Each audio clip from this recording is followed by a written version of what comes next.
Nossa, eu ia falar vendas, mas é que aqui na frente de vocês eu não tenho nem coragem. Não. Porque eu me acho muito comercial. Pelo amor de Deus. Eu acho que eu vendo a mãe. Mas verdade. eu não tenho essas técnicas que você falou. Eu nunca segui ou fiz algum tipo de metodologia. Então, por exemplo, quando eu estudo Tony Robbins, aí eu falo, nossa, eu faço rapport faz muito tempo. Quando eu leio alguma outra coisa, eu falo, nossa, é verdade, eu repito isso. Foi no feeling. Então, foi mais no feeling. E hoje, muito aprendizado. Vendas. Mas eu amo, porque... O que eu gosto, né? Que é uma coisa que eu sempre falo, mas, gente, pouquíssimas... Vocês sabem mais do que eu sobre isso, mas pouquíssima gente faz. Nunca é sobre você, é sempre sobre o outro. É verdade. Então, quantas vezes eu tava na agência de propaganda, era novos negócios, e tinha que vender campanhas. Então, eu chegava na Vivo, chegava na Casa Bahia com a Alain, nosso cliente, milhares de anos, né? E eu tinha que vender para ele uma campanha, ou uma concorrência, inclusive, ganhar a conta, né? E as pessoas iam lá vender a agência. Porque a minha agência é a melhor, porque eu tenho as melhores campanhas, os melhores profissionais. Eles não estão nem aí para você. Né? O que você pode fazer por eles? Né? Então, sempre eu levei isso em consideração. Sempre eu entendi que não era sobre mim. Então, eu sempre quis conhecer a pessoa, meu interlocutor, né? Quem é essa pessoa que eu vou visitar? Fui vender o Aprendiz agora, por exemplo. A gente vendeu em 19, né, o último ano que a gente fez o programa, para o Santander. Foi a Cota Master. O que eu achei que foi muito legal? Então, primeiro, eu falei assim, por que o Santander compraria um patrocínio do Aprendiz? Sabe que o Thiago Constler fala assim, as pessoas não compram pelos seus motivos, elas compram pelos motivos delas. Sempre. E é isso que você fez. Você falou, quais são os motivos deles para ele comprar e não os meus. Exato. E aí você tem a pessoa jurídica e a física, né? Por mais que você esteja tratando com o dono do negócio. Qual é a agenda daquela pessoa? Né? Se é um empresário, ele tem um determinado approach, você vai falar de uma forma. Se é um executivo, tem outra forma.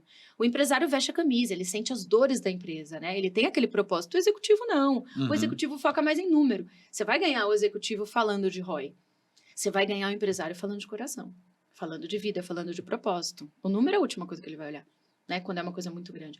Então, o que é relevante a ele? Né? Então, eu fui pensar no interlocutor. Eu falei, por que o Santander iria patrocinar o Aprendiz? Faz algum sentido? Porque se também não fizer, eu não vou vender. Eu não vendo aquilo que eu não compro, né? Então, aí eu falei, tudo bem, faz sentido. E faria sentido por quê? Aí eu mapeei os 8 segmentos que o Santander estava tentando prospectar, que ele queria crescer. Então, um era culinária, gourmet, eles estavam atrás de chefes de cozinha, patrocinavam festivais de gastronomia. O outro era moda, patrocinava festivais de moda. O outro era esporte, tudo eu fui mapeando no Google. Gente, hoje não tem desculpa, né? Para você conhecer teu interlocutor, você dá um Google. Aí eles lançaram uma pulseirinha que servia como cartão para você pagar, né? Eu falei, então eles estão interessados nos esportistas. Aí tinha uma iniciativa que eles estavam apoiando, pagando patrocínio de um podcast de maternidade. Falei, então eles querem falar com as mães. Eu mapeei 8. E nós éramos, no programa C sempre são 16 candidatos. O que eu fiz? Eu falei, vai ser um aprendiz de influenciadores. E eu coloquei um de cada segmento que o banco queria se identificar.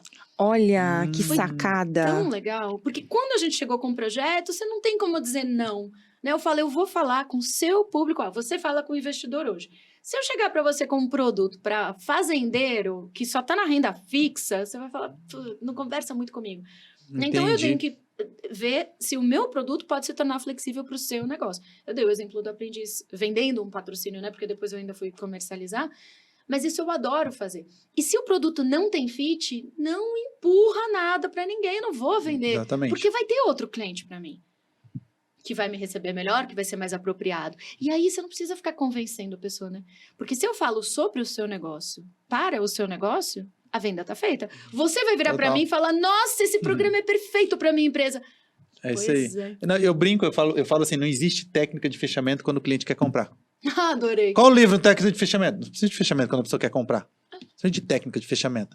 Fechamento é uma condução natural, né? Que é justamente entender as necessidades do cliente, ajustar o seu produto àquilo que ele precisa, e aí acaba se tornando consequência. Então eu falo, fechamento ele é mais um processo de condução natural da venda do que de empurrar, né? O pessoal confunde, né? Qual a técnica que eu faço para o cliente fechar? Cara, mas se ele quer comprar, você não precisa de técnica, não faz sentido, né? Tá fechado. Tá fechado? Aí você só vai conduzir e mostrar os porquês.